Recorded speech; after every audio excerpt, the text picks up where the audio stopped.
आपको ये भी याद होगा कि प्रो 1.0 में there was some error in question number 6, तो मैंने उसका अपडेटेड वर्जन दोबारा से अपलोड किया दोस्तों, है ना। तो मेरा जो टाइपिंग ऑपरेटर है, मैंने उनसे पूछा कि यार भैया ये गलतियां कैसे हो जाती हैं, ये गलतियां कैसे हो जाती हैं कि प्लस की जगह माइनस हो जाता है, सी की जगह डी हो जाता है। तो पता है ऑपरेटर ने क्या जवाब दिया कि सर आजकल हम लोग ना एआई टूल्स का यूज करते हैं। हमने कहा टाइप करने के लिए भी एआई टूल? अरे हाँ सर, आजकल एआई टूल से बहुत जल्दी हो जाता है। हमने कहा ये है टेक्नोलॉजी। देख रहे हैं दोस्तों टेक्नोलॉजी कितनी तेजी से आगे बढ़ रही है?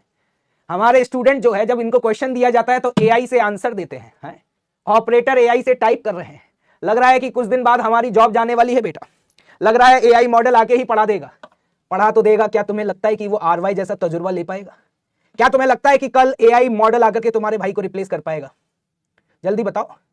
टेक्नोलॉजी, क्या तुम्हें लगता है कि तुम्हारे आरवाईएसएफ बटालियन का कमांडर चेंज हो जाएगा? दोस्तों वो क्वेश्चन सॉल्व तो कर सकता है, लेकिन इस लेवल का एक्सप्लेनेशन कहां से लाएगा, एनर्जी कहां से लाएगा? क्यों भाई, क्यों भाई? देख रहे हो टेक्नोलॉजी कितनी तेजी से चेंज हो रही है।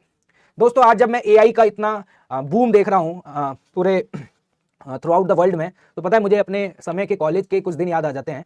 जब मैं सेकेंड ईयर में था तो मेरी ब्रांच मैकेनिकल थी। तो ऐसा होता है कि एक सेमेस्टर में हमारे पास 7 सब्जेक्ट होते हैं, तो उनमें से 5 सब्जेक्ट जो होते हैं वो आपके कोर होते हैं, मतलब आपकी ब्रांच के होते हैं, जो कि मैकेनिकल के होते थे, ठीक है, जिसमें manufacturing technology, machine designing, fluid mechanics, ये सारे होते थे। और 2 सब्जेक्ट इलेक्टिव होते थे, मतलब वो आप अपनी चॉइस से कोई भी सेलेक्ट कर सकते हो, है ना। तो क्या होता था कि मतलब कॉलेज ये चाहता है कि आपका ओवरऑल डेवलपमेंट हो, तो 5 सब्जेक्ट आपकी ब्रांच के और 2 सब्जेक्ट आपको अलग अलग इलेक्टिव्स होते हैं, जिसमें आपको बिजनेस भी सिखाया जा रहा है, जिसमें आपको इंग्लिश भी सिखाई जा रही है, सोशियोलॉजी भी सिखाई जा रही है, अर्थक्वेक इंजीनियरिंग करके भी होता था। तो उस समय एक सब्जेक्ट हुआ करता था आर्टिफिशियल इंटेलिजेंस। मेरा एक दोस्त था जिसने लिया, ठीक है। तो हमने सोचा भाई नाम तो बहुत तगड़ा लग रहा है, लेकिन हम इलेक्टिव जब सेलेक्ट करते थे तो इस बेसिस पे नहीं करते थे कि हमारा एरिया ऑफ इंटरेस्ट क्या है। हम अपने सीनियर से ये पूछते थे कि भैया ये बताओ कि किस में क्लास नहीं जाना पड़ेगा, या जिसमें अटेंडेंस नहीं लगती है, जिसकी प्रोफेसर एकदम हमारी तरह चिल है, हमारे एरिया ऑफ इंटरेस्ट से मतलब नहीं था, ठीक है।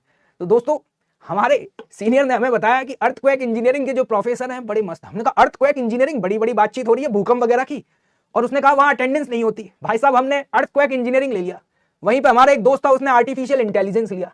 आज जब हम देखते हैं तब समझ में आता है अच्छा ये था आर्टिफिशियल इंटेलिजेंस। अब समझ पा रहे हैं। तो भाई तुम लोग भी कहीं आंसर एआई से तो नहीं दे रहे हैं बेटा? अपने क्वेश्चंस के सामने एआई भी फेल हो जाएगा, बता देते हैं, एआई भी फेल हो जाएगा, टेक्नोलॉजी। आंसर बताओ इस क्वेश्चन का क्या आ रहा है? मेरे हिसाब से दोस्तों इसका आंसर जो है वो 1 आ रहा है। 1 will be the correct answer. Divyanshi Singh, proud moment है यार, अपनी कन्याएं बहुत शानदार परफॉर्म कर रही हैं। क्यों भाई ये लंगूरों को क्या हो गया? यस दोस्तों जरा देखिएगा ध्यान से, अगर ये डिस्टेंस ए है तो ये भी ए है, और ये भी ए है, और ये भी ए है, और आपको समझ में आ रहा होगा ये क्या है आपका डायगोनल, और डायगोनल की लेंथ होती है √2a। अच्छा एक बात बताओ, q/2 की वजह से इस पॉइंट पर जो इलेक्ट्रिक फील्ड होगा उसको अगर मैं E बोलूं तो E की वैल्यू क्या लिखेंगे? k q/2 divided by r² is a²। तो अपन ये कह सकते हैं कि ये वैल्यू आ गई हमारे पास क्या? kq/2a²। तो बेटा इसकी वजह से यहाँ पे जो फील्ड